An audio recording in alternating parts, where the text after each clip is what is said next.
brought to you by ITIL series.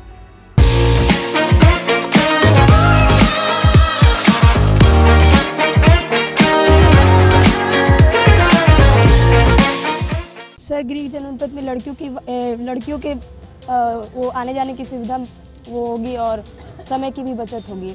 यही message देना चाहेंगे कि जो भी ये साल्वर गैंग होते हैं इन पे अंकुश लगाया जाए ताकि जो प्रतिभाशाली विद्यार्थी हैं उनके मनोबल टूट ना पाए, क्योंकि वो बहुत मेहनत से तैयारी करते हैं और जब ऐसी स्थितियां सामने आती हैं। नमस्कार, मैं हूं गजेंद्र त्रिपाठी और आप देख रहे हैं यूपी तक। इस वक्त हमारे पीछे आप जो ये स्टूडेंटों की कतार देख रहे हैं, ये सभी पुलिस भर्ती की तैयारी में लगे हुए हैं। हम आप सबसे एक एक करके सवाल पूछेंगे। आप बताएं कि ये कितने साल बाद आई है ये परीक्षा? तो इससे पहले 2018 ईस्वी में आई थी, तो इसके बाद सीधे 24 में आई है, तो लगभग 5 साढ़े 5 साल का वो जो गैप है, तो इसके बाद आई है। तो हम लोग भर रहे हैं, यहाँ पे अपनी तैयारी कर रहे हैं। इस पर फोकस ज़्यादा इस पर कर रहे हैं कि रिवीजन ज़्यादा किया जाए और नई चीज़ों को अब कम पढ़ा जाए, लेकिन जो सर पढ़ा चुके हैं उसका रिवीजन ज़्यादा से ज़्यादा किया जाए और इस पर मतलब सफल होने का जो भी हर संभव प्रयास जो करना है मतलब कर लिया जाए इसके दरमियान।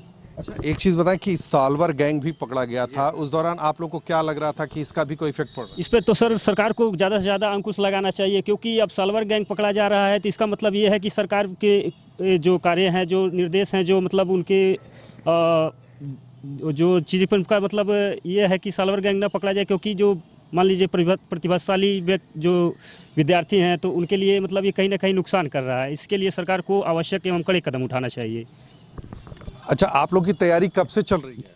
हम दरअसल कुछ पुराने छात्र हैं, करीब हम 3 या 4 साल से तैयारी कर रहे हैं और हम एसएससी के मूल रूप से स्टूडेंट थे, लेकिन पुलिस की भर्ती आने से हम पुलिस की ही तैयारी शुरू कर दिए हैं। तो पुलिस की तैयारी में मेरा यही है उद्देश्य कि कम से कम एक आध पद ले लेना चाहिए और यहाँ अपना एक फिक्स पॉइंट बना लेना चाहिए और फिक्स पॉइंट बनाने के बाद आगे की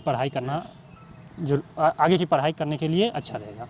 आपको क्या लगता है कि आप लोग क्या मैसेज देंगे अगर रेलवे भर्ती बोर्ड को मैसेज देना हो? पुलिस भर्ती बोर्ड को बस यही मैसेज देना चाहेंगे कि जो भी ये साल्वर गैंग होते हैं इन पे अंकुश लगाया जाए ताकि जो प्रतिभाशाली विद्यार्थी हैं उनके मनोबल टूट ना पाए, क्योंकि वो बहुत मेहनत से तैयारी करते हैं और जब ऐसी स्थितियां सामने आती हैं तो उनका मनोबल टूट जाता है। बस यही सरकार से अनुरोध करना चाहेंगे कि ऐसी परिस्थितियां न बनने पाए, इस पर कड़ी से कड़ी कार्रवाई किया जाए। अच्छा, गृह जनपद में आपका नाम क्या है? गृह जनपद में आप लोग एग्जाम के क्या फायदे नजर आ रहे हैं? नहीं समझ में आ रहा। चलिए आप बताइए, लगा गृह जनपद में जो आप लोग एग्जाम, फायदा यही है कि सर जैसे कि पहले मान लीजिए लखनऊ बनारस जो भी है सेंटर जा रहे थे, अब भी मतलब गए हैं, तो गृह जनपद में फ़ायदा यही है कि मतलब अब जो मतलब मान लीजिए कुछ समय ज़्यादा आने में जाना तो ट्रैफिक की जो दिक्कतें हैं वो भी समाप्त हो जाएंगी और जो मान लीजिए खर्चे हैं जो किराए भाड़े लगते हैं वो भी थोड़ा कम ही हो जाएगा और अपना समय से पहुंचा जा सकेगा। वहाँ पे मान लीजिए लखनऊ वगैरह जो भी है, अगर वहाँ पे जाते थे तो समय लगता था, तो मान लीजिए किसी के यहाँ जो कोई व्यवस्था नहीं है तो कहीं इधर उधर जो भी है तो रात बितानी पड़ती थी। इसलिए गृह जनपद में होगा तो यही फ़ायदा होगा कि आराम से पहुँचा जा सकेगा और यातायात जो भीड़ भाड़ है वो कम से कम होगी और जो किराया भाड़ा वो भी बचेगा, समय भी बचेगा व्यक्ति का, यानी समय भी बचेगा। चलिए यहाँ पर लड़कियाँ भी हैं, हम आप लोगों से जानना चाहेंगे, क्या नाम है आपका? कंचन लता यादव। कंचन जी, आप बताओ, आपको कितने दिनों बाद ये मौका मिला है और परीक्षा का ये जो पुलिस भर्ती का है, तो क्या कहना चाहिए? कब से तैयारी चल रही है? सर ये तैयारी तो अभी हम लोगों का तो 3-4 महीनों से स्टार्ट हुई है और ये भर्ती 5 सालों के बाद आई है और इसमें हम लोगों को अपने आप को निखरने का मौका मिला है कि हम लोग कुछ बेहतर कर सके अपने लिए और इस भर्ती में हम लोग भी अपना स्थान प्राप्त कर सकें, इसलिए हम लोग कड़ी मेहनत कर रहे हैं इसके लिए। अच्छा, ये बताएं कि पिछली बार साल्वर गैंग पकड़े गए थे, तो अभी क्या लगता है कि जो ये रेडियो ऑपरेटर भर्ती में, पुलिस के रेडियो ऑपरेटर भर्ती में, तो आपको क्या लगता है इस पे इफेक्ट पड़ता है? यस सर, इस पे तो इफेक्ट पड़ता है, छात्र को बहुत ज़्यादा इफेक्ट पड़ता है। इससे छात्र अपने आप को कमज़ोर महसूस करने लगे, लेकिन फिर उसके साथ अब लोग तैयारी छात्र करना शुरू कर दिए हैं। इस टाइम फिर उसकी भी भर्ती आ गई है, यूपीपी के साथ साथ ऑपरेटर का भी तैयारी बच्चे कर रहे हैं और इससे माना जाता है कि बच्चे तैयारी के साथ साथ अपना जो है सफलता प्राप्त कर सकते हैं। चलिए आप बताएं, आपका नाम क्या है? जी सर, मेरा नाम शिखा सिंह है। शिखा जी, बताओ कि अपने गृह जनपद में एग्जाम के क्या फ़ायदे हैं, ये बताओ। सर, गृह जनपद में लड़कियों के वो आने जाने की सुविधा वो होगी और समय की भी बचत होगी। जी सर। ये बताएं, अगर आपको भर्ती बोर्ड को संदेश देना होगा तो क्या संदेश देंगे? सर, अगर हमें भर्ती बोर्ड को सूचना देना होगा तो ये हम कहेंगे कि हम लोग के लिए अच्छा मौका अवसर दिए हैं ताकि हम लोग कुछ बेहतर कर सकें और उन लोग के लिए भी हम लोग उनको अच्छा ही कहेंगे। हम लोग के लिए बेहतर सोच रहे हैं अपना भविष्य बनाने के लिए, तो सर हमारी तरफ से तो उन लोग के लिए अच्छा ही है, ठीक ठाक है। आपका नाम क्या है? मेरा नाम श्वेता सहानी है। श्वेता जी बताओ, कितने सालों बाद परीक्षा आई है, कब से तैयारी कर रहे हो? मैं तो अभी 6 महीने से तैयारी कर रही हूँ, लेकिन ये भर्ती 5 साल के बाद आई है। 5 साल के बाद आई है। कैसा लग रहा है अभी आपको? अभी तो थोड़ा डर लग रहा है, एग्ज़ाम नज़दीक है। लेकिन आप अपने गृह जनपद में एग्ज़ाम दे रहे हो, ये ऐसा मौका आया है तो कैसा लग रहा है? ये होम डिस्ट्रिक्ट बनाने का ये मोटिव है कि मतलब लड़कियों या फिर लड़कों को आने जाने में दिक्कत ना हो। जैसे समय भी बचता है, उसके बाद से फिर ट्रैवलिंग में जो दिक्कत होता है वो तो उससे तो छुटकारा मिलेगा ही। छुटकारा है। तो आप भर्ती बोर्ड को क्या मैसेज देना चाहोगे, आप बताओ? सर, ये जो अभी वैकेंसी आई है 5 साल के बाद आई है, तो ये है कि हर एक साल वैकेंसी आती तो मतलब कंपटीशन थोड़ा सा तो मतलब लेवल कम रहता, उसका कंपटीशन का लेवल थोड़ा कम रहता। अच्छा, जो सालवर गैंग पकड़े गए थे उसके मामले में अगर इसी तरह होता है, जो रेडियो भर्ती में पुलिस भर्ती में आए थे, तो क्या अगर ऐसा होता है तो क्या लगता है कि उसका फ़ायदा नुकसान क्या है?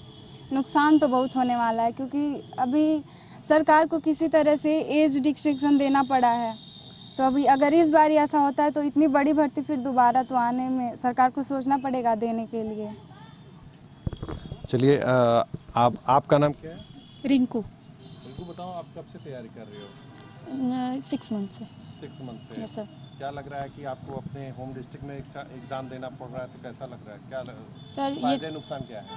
ये तो बहुत अच्छा है कि हम लोग का होम डिस्ट्रिक्ट है। हम लोगों के जैसे कि जाने के लिए किसी के साथ भी जाना पड़ता था, अगर दूर जाता था तो अकेले जा नहीं सकते थे, और हम लोगों का जो भी है किराया भाड़ा बचेगा, और सबसे अच्छा है कि हम लोगों का समय बचेगा। आने जाने में जो ट्रैवलिंग में दिक्कत होती थी वो हमारे लिए नहीं होगी।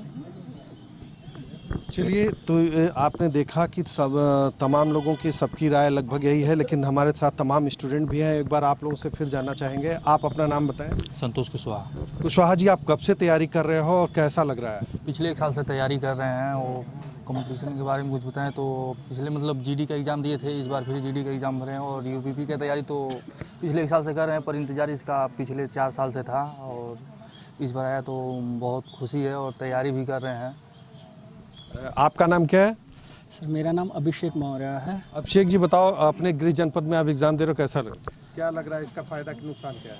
सर, जैसे ये जो मतलब एग्ज़ाम टाइम का जो टाइम होता है सर, तो वो स्टूडेंट के लिए बहुत इम्पॉर्टेंट होता है। तो ऐसा ये जो मतलब कि होम डिस्ट्रिक्ट दे के बच्चों का 1 दिन का टाइम बचा दिए हैं, तो मतलब उसका बहुत फ़ायदा है कि वो मतलब होम डिस्ट्रिक्ट में देगा और उसका 1 दिन बचेगा, और उसका बहुत सारे मतलब कि पैसे भी बच जाएंगे, उसके आने जाने का किराया है, बहुत सारा फ़ायदा है सर।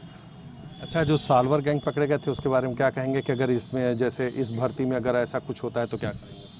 उसका फ़ायदा नुकसान क्या दिखता है आपको? सर, ये जो सालवर गैंग है उसका सुन के तो हम लोगों को ऐसा लगता है कि सर मतलब कि मतलब सालवर गैंग की सुन के ही सर इतना डर लगता है। लेकिन हम मतलब भर्ती बोर्ड को ये कहना चाहते हैं सर कि जैसे बहुत ये जो सालवर गैंग है, हाँ, उसके लिए जैसे केंद्र सरकार ने अभी रिसेंटली बिल लाया था, उसी तरह से मतलब राज्य सरकार भी ये बिल लाए, और जैसे कि ये सालवर गैंग को मतलब रेगुलेट करने के लिए उसके लिए कानून बनाए, और मतलब उस पर अंकुश लगाया कि